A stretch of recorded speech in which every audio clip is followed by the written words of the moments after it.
So, wir melden uns endlich wieder von der anderen Seite der Welt. Zum ersten Mal stehen wir auch auf der anderen Seite vom Äquator. Wir sind jetzt heute angekommen in Santiago de Chile, wo es für uns weitergeht. Mit 0 Grad. Arschkalt hier. Ja, es ist mitten im Winter. Der Flughafen müssen jetzt einen Bus finden, denn für uns geht die Action weiter. Wir müssen ja direkt zum Hafen weiterfahren, denn da warten unsere Motorräder schon auf uns. Genau, wir fahren jetzt zum Hafen und dann holen wir die Motorräder ab. Und dann, ja, sehen wir die nach so langer Zeit wieder. Ja, jetzt müssen wir erst als Temperatur gewöhnen, noch einen Kaffee trinken. Wir waren jetzt über 20 Stunden lang im Flugzeug unterwegs und müssen jetzt noch 3 Stunden Bus fahren zum Hafen. So, bei München. Ja, da geht's jetzt hoch in die Luft. Nice.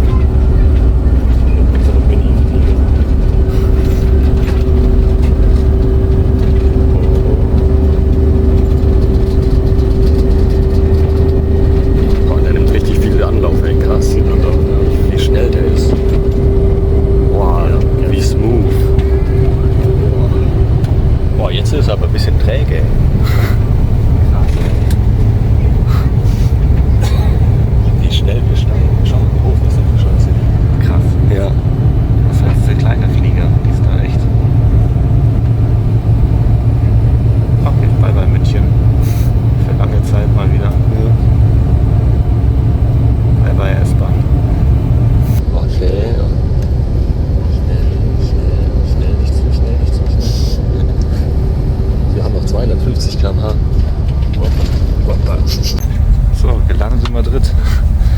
Die Reise beginnt jetzt erst. Das war jetzt der kurze vor den 2 Flügen. Der erste Flug ist geschafft. Problem ist, dass der nächste in unter 2 Stunden weitergeht. Weniger. Genau, weniger. Wir müssen jetzt noch aussteigen, unser Terminal finden, wieder einschicken. Wir haben 1 Stunde 15, glaube ich, um da hinzufahren. Wir müssen auch eine Passkontrolle machen. Also jetzt müssen wir uns beeilen. Aber welcome to Madrid. Ja, wegen der Verspätung haben wir jetzt echt einen kompletten Stress.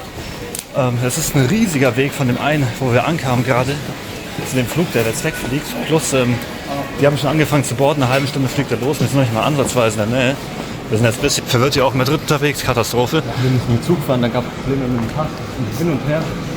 Aber das sieht schon noch gut aus. S44 müssen wir. Das Boarding läuft schon. Aber es war jetzt ein sehr langer Flug. Ich glaube 14, 15 Stunden saßen wir jetzt in dem Flugzeug drin. Jetzt ist der Moment gekommen. Wir steuern auf den Flughafen zu und aus dem Fenster sehen wir auch schon Santiago de Chile. Wir haben wirklich Chile erreicht. Es geht gerade die Sonne auf. Es ist irgendwie 6:40 Uhr, 6:50 Uhr hier. Wir waren jetzt die ganze Nacht wach. Ach, echt langer Flug. Jetzt landen wir. Dann freuen wir uns endlich mal aufzustehen, weil ich glaube, ich saß noch nie so in meinem Leben an einem Platz und habe mich gar nicht. So, für uns beginnt eine Highspeed-Landung. Der ist super schnell, der Flieger. Oh mein Gott, gleich. Der ist echt schnell. Wir sind kurz vom Boot. Und man sieht gar nichts. Oh. Boah, wir sind richtig schnell, ey. Leckst du mich am Popo. Hoppa. Hoppa. Junge, ey, das ist schnell denn noch immer. Gruselig, ey. Okay. So, Touchdown in Chile. Das war jetzt eine richtige Highspeed-Landung, die uns ein bisschen durchgewürfelt hat. Aber wir sind auf dem Boden und bremsen ab. Oh, das war jetzt echt auch mal aufregend, ey. Der ist da ganz schön reingekracht. Und dann können wir jetzt endlich los. Unsere Beine bewegen. Krasse Landung. Das war nicht schnell. Also packen wir es an. Ja, los geht's. So, wir haben die Hafenstadt erreicht, in der die Honda steht. Willkommen in Valparaiso. Sieht wunderschön aus, alles schön bemalt, interessante Häuser. Ja, sieht auf jeden Fall cool aus. Ganz neuer Baustil, ja. Ganz neues Land. Jetzt müssen wir eine SIM-Karte finden. Wir sind immer noch offline. Dann noch Hotel finden und dann, ja, ist für heute gelaufen, mehr oder weniger. Ins Bett, ja. Wir sind fertig. Morgen früh geht's zum Zoll, also mal SIM-Karte suchen. Der Tag ist gekommen. Wir stehen hier am Hafenterminal und wollen die Honda rausholen. Das wird jetzt spannend. Morgen.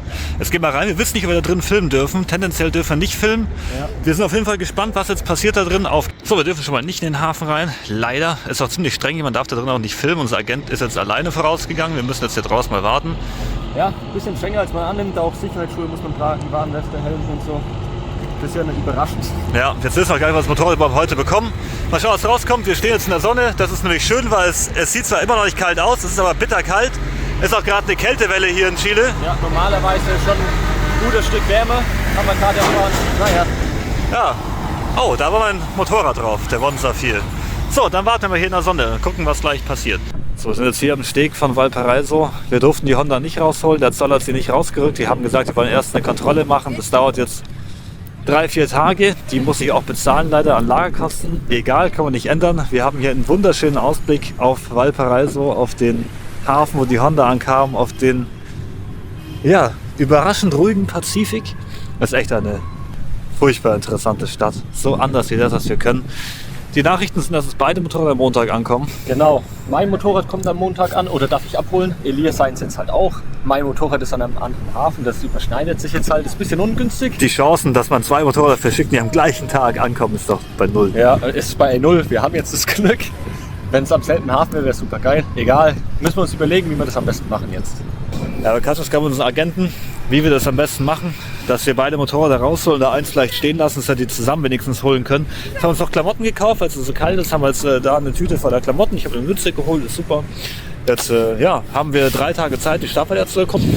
Ist echt ein unglaublicher Ausblick hier, aber halt die Luft sehr kalt. Ja, es sieht so warm aus auf der Kamera wahrscheinlich, aber es ist echt frisch. So, jetzt wird es spannend, denn jetzt ist endlich der Tag gekommen, ein weiteres Mal, in dem wir hoffentlich die Motorräder abholen können. Der Marc ist schon unterwegs, sein Motorrad kam ja in San Antonio an, das ist ca. 90-100 Kilometer die Küste runter. Da fährt er mit dem Bus hin, der müsste schon unterwegs sein. Ich muss jetzt auch los, denn ich treffe mich gleich mal einen Agent. Und dann geht's echt los. Ich bin so gespannt, nach so langer Zeit die Honda wieder zu sehen, mein ganzes Gepäck zu sehen und hoffen, dass auch alles passt, dass da keine Ratten drin waren, irgendwie kein Meerwasser hinkam oder irgendwas. Ja, ich bin echt gespannt. Ich hoffe, dass auch alles klappt, weil wir müssen halt beide unser Gepäck dann irgendwie hierher kriegen. Und sowohl bei Marc, der hat viel zu viel Gepäck dabei, allein zu transportieren, als auch ich habe zu viel Gepäck dabei. Mir wird mein Agent helfen, der Marc muss sich dann irgendwie eine Uber schnappen oder so. Das ist halt echt ungünstig, dass beide Motorräder einfach am gleichen Tag ankommen. Naja, jetzt wird's spannend. Ich hoffe, der Hafen ist cool drauf, dass wir auch filmen dürfen, euch mitnehmen können. Und ja, jetzt geht's einfach los. Jetzt gehe ich mal zum Agent und freue mich schon. So, ein weiteres Mal stehen wir hier am Hafen. Ein weiteres Mal bin ich ganz nah dran, die Honda wieder zu sehen. Mein ganzes Hab und Gut. Ich bin echt aufgeregt. Ich bin echt gespannt, wie die hier angekommen ist. Ich hoffe, dass alles klappt. Da wird schon ein Container durch die Gegend gehoben. Oh, das wird jetzt echt spannend. Da bin ich jetzt echt wirklich gespannt, wie die diese lange Reise mitgemacht hat. Das waren jetzt 4 Monate unterwegs, 3 Containerschiffe. Wow.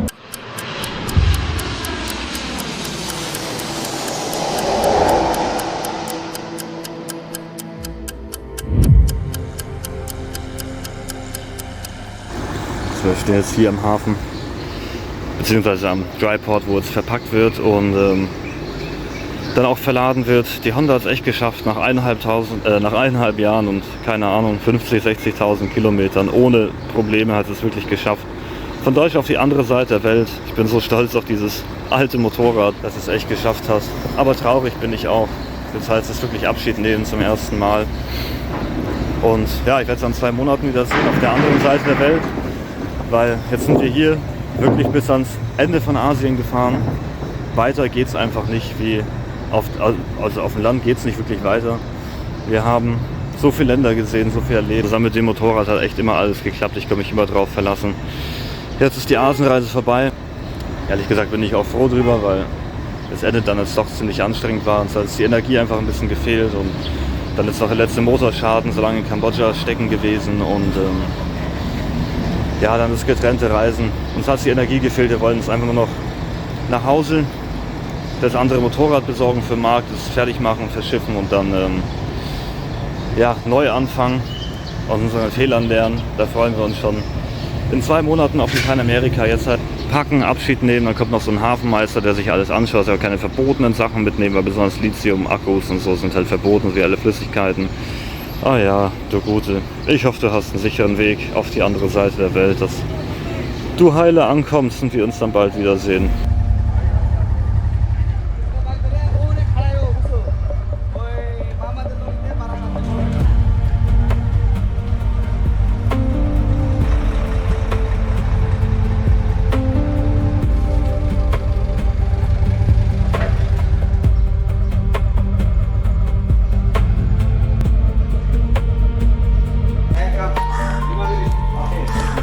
Thank you so much.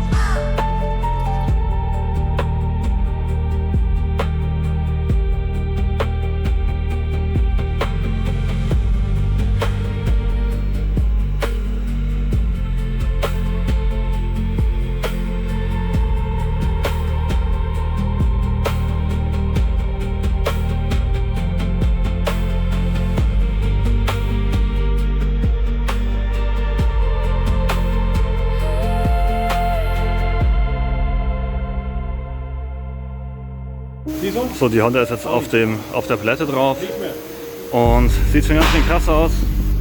Das geht jetzt echt der Weg für sie los, der weite Weg nach Lateinamerika. Professionelles Team, die machen gerade die Box da hinten zu. Uiuiui, ey. Was für ein Aufwand.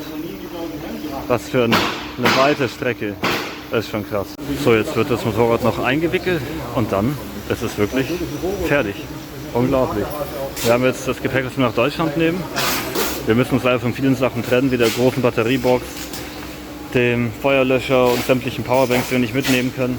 Aber fertig. So, da steht sie jetzt in ihrer Box drin. Da schlummert die gute Honda. Weit hat sie es gebracht. Jetzt wird sie noch zugemacht und dann kommt sie zurück. Und was heißt zurück nach Ding? Dann muss ich mich jetzt wirklich von ihr trennen. Wir fliegen zurück, wir werden versuchen, schnellstmöglich einen Flug zu finden, um ganz schnell nach Deutschland zurückzukommen, dass wir uns da um die Sachen kümmern können. Ja, jetzt beginnt weiterhin stressige Zeit. So, jetzt die Box zu. Alles verpackt. Ciao, ciao Honda. Für uns geht es jetzt auf Flugzeugsuche und mit Gepäck. Das sind ja beide Motoren los. Ja, endlich.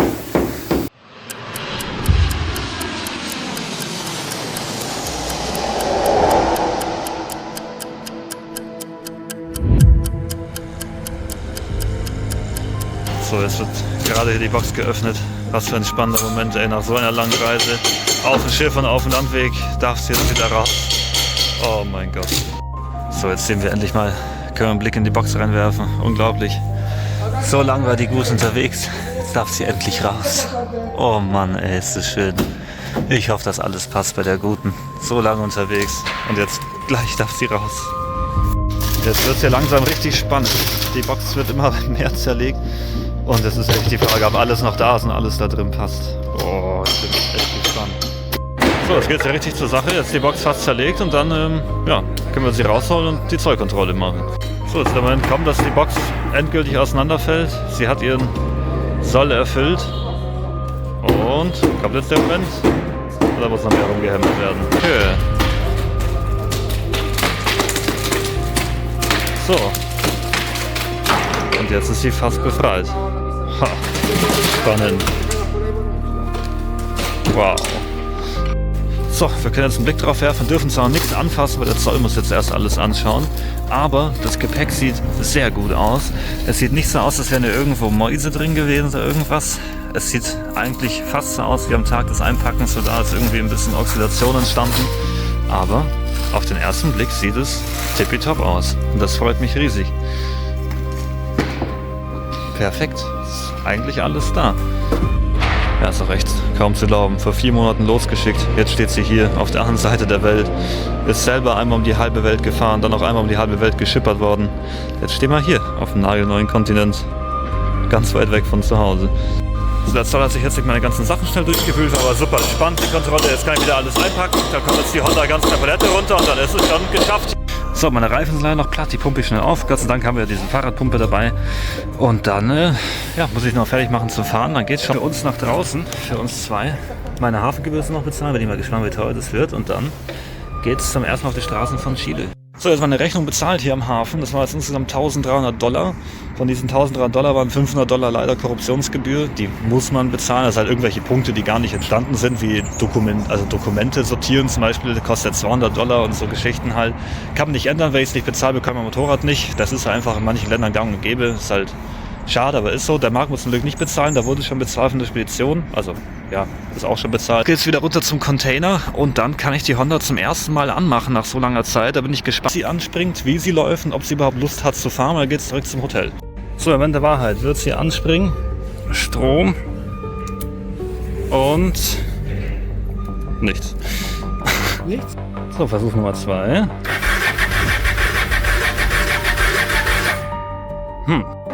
Ja. So, und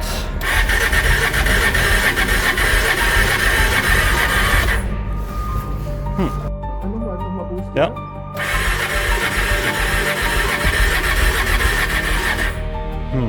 Irgendwie will sie nicht. Und nochmal. Ich finde, das klingt auch irgendwie komisch hier. Und nochmal.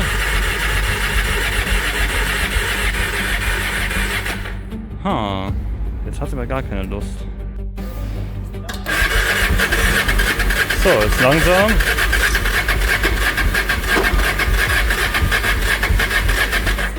Okay, klingt schon besser. Hat das hier irgendwas zu sagen? Hier? Nee. Nix, ne? Schon besser, dann nochmal. Und jetzt wird sie wahrscheinlich anspringen. Na komm, alte Dame. Das kommt aber jetzt. Langsam. Langsam, war eine lange Zeit. Nochmal Starthilfe.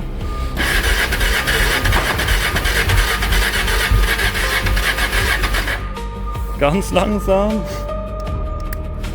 Oh Mann.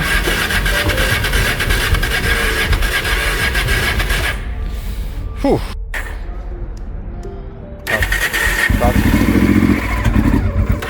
Okay. So, und jetzt läuft sie endlich. War ein harter Kampf. Harter Kampf. Naja, ich lasse aber nur bei den Ja. Lust hatte sie keinen. Aber kann man auch nicht übel nehmen, war ein langer Weg hierher. So, da steht sie jetzt wirklich und läuft. Das ganze Gepäck fährt der Agent zum Blick noch zum Hostel für mich. Zusammenbauen tue ich es ja auch später. So ein langer Weg und es ist jetzt echt geschafft. Der Motor läuft, sie schnurrt, sie macht keine Geräusche. Jetzt fahren wir einfach zum Hostel. Wie gesagt, er nimmt mein ganzes Gepäck mit und dann hoffen wir, dass alles klappt jetzt auf dem Weg. So, die ersten 2 Meter sind geschafft. Wir sind jetzt aus dem Hafendepot draußen. Und die fahren schon wieder vorbei, weil das Motorrad läuft nicht richtig. Brutale Zündaussetzer, der Motor nimmt kein richtiges Gas an, geht aus, also irgendwas stimmt nicht. Benzin vielleicht, Zündung vielleicht, irgendwas muss ich mir gleich anschauen, weil so kann ich nicht fahren. Also wortwörtlich kann ich so nicht fahren. Ich muss mir gleich mal anschauen, das ist natürlich jetzt echt blöd. Aber verstehe ich auch nach einer langen Standzeit. Das heißt, wir gucken uns mal die Zündung an, den Sprit an, die Luft an. Und hoffen, dass es dann gleich hier alles gegessen ist. So, es läuft wieder, die Benzinpumpe hat gefackelt, die hat nicht gepumpt. Ich habe jetzt ordentlich draufgehauen, jetzt pumpt sie wieder. Ich hoffe, wir kommen an, wir müssen uns beeilen. Jetzt geht's auf die Autobahn, da ist das ganze Gepäck drin, also jetzt schnell. So, wir sind in Santiago, wieder in Valparaíso. Die Fahrt hierher war echt ein Auf und Ab. Die Benzinpumpe hat noch ein paar Mal Probleme gemacht. Die ist wahrscheinlich richtig verklebt von innen, genauso wie die Vergaser, weil die laufen auch sehr schlecht, die Vergaser. Bin ein paar Mal auch liegen geblieben. Wir sind durch so ein richtig armes Gebiet durchgefahren mit ganz vielen Straßenhunden, auch mich ein paar verfolgt haben. Echt schade, dass ich keine Kamera dabei hatte. Aber wir kamen an, die Sachen sind schon im Hotel. Die Honda steht jetzt hier in so einem kleinen bezahlten Parkplatz, 5 Minuten von unserem Hotel weg. Ist sehr schlicht, sehr einfach. Ich hoffe, das ist sicher hier. Morgen gehen wir dann in die Werkstatt. Ich habe ja schon einen Termin ausgemacht. Wichtig halt, um eben auch die Vergaser zu überholen. Jetzt können wir gleich die Benzinpumpe und alles anschauen. Aber sonst hat alles geklappt. Unsere erste Fahrt in Chile war mehr wie so ein Auseinanderfallen, wie Freude. Noch ein Krach hierher geschafft. Aber das ist ja erst der Anfang. Jetzt gehe ich das Gepäck hochtragen, bezahle einen Parkplatz, der Marc kommt nachher. Ich hoffe, bei dem läuft alles gut. Er ist ein bisschen weiter weg, der kommt dann auch noch hierher und dann fertig. So, für mich geht es jetzt los. Die nette Dame hat mir noch einen Helm ausgeliehen. Ich muss mir jetzt schnell ein Taxi buchen, um damit zur Bushaltestelle zu kommen. Da ist ein Flixbus, hier gibt es Flixbus. Und damit fahre ich dann jetzt gleich nach San Antonio, wo ich dann mein Motorrad abholen kann. Ich bin jetzt im Bus drin, hat noch alles rechtzeitig geklappt. Der fährt jetzt in 10 Minuten los. Sehr gut. Dann bin ich mal gespannt. 1 Stunde Busfahrt. Bisher noch nicht voll, hoffentlich bleibt so. Und dann holen wir bald das Motorrad ab.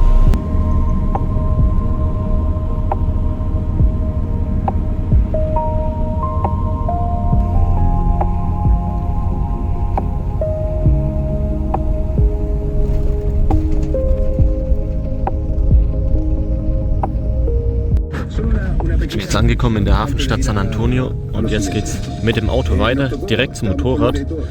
Bin ich mal gespannt, wie das alles klappt. Ich bin jetzt angekommen am Hafen.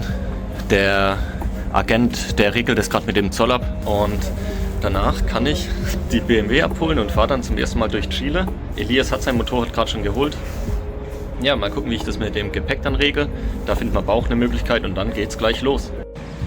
Ich habe das Motorrad schon vom Hafen geholt, hat auch alles geklappt. Nur leider hat der Agent vergessen, Benzin mitzunehmen. Jetzt musste ich nochmal mit dem Taxi wegfahren, an der Tankstelle Benzin kaufen. Jetzt kann ich mit dem Taxi zurückfahren, dann hoffen, dass das Motorrad anspringt. Ich habe jetzt ein Uber bestellt, wo das ganze Gepäck mitnehmen muss. Ich hoffe, der nimmt das auch an und dreht nicht gleich wieder um. Einer ist schon weggefahren, Es wird noch spannend, auf jeden Fall sehr viel los heute. So, Marc und die BMW haben es auch endlich mal hier nach Valparaiso geschafft. Das ist gleich unser Hostel da, dieses bunte Gebäude. Ja, die BMW lief gut, ganz gute Strecke eigentlich. Ich bin dem Taxifahrer die ganze Zeit hinterhergefahren. Das hier ist übrigens den Helm, den ich ausgeliehen habe von der Frau. Der war nicht so geil, aber besser als gar nichts. Jetzt nur noch schnell zum Parkplatz und gut ist. Ja, Gott sei Dank. Zum Parkplatz muss man einmal um den ganzen Block fahren, weil es alles Einbahnstraßen sind. 10 Minuten nach links, rechts, rechts, rechts. Ich kann einfach hochlaufen, 2 Minuten, dann treffen wir uns gleich oben, parken die BMW und dann trinken wir ein Bier. So Leute, zum allerersten Mal sehen sich die Honda und die BMW. Stimmt. Ja.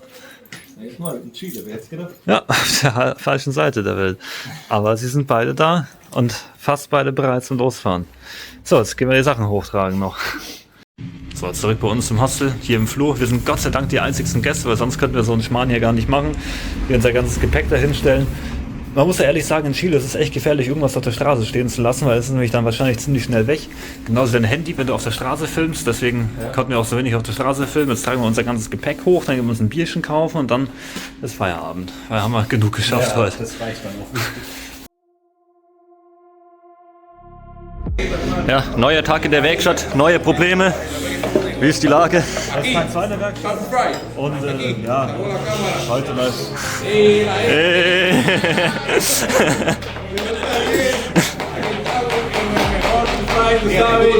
Si quieres venir para acá, venga para donde Geraldo, Moto, Duco, Perimuto, bien. Estoy emocionado acá. Die Stimmung ist gut, aber der Fortschritt ist schlecht. Ja.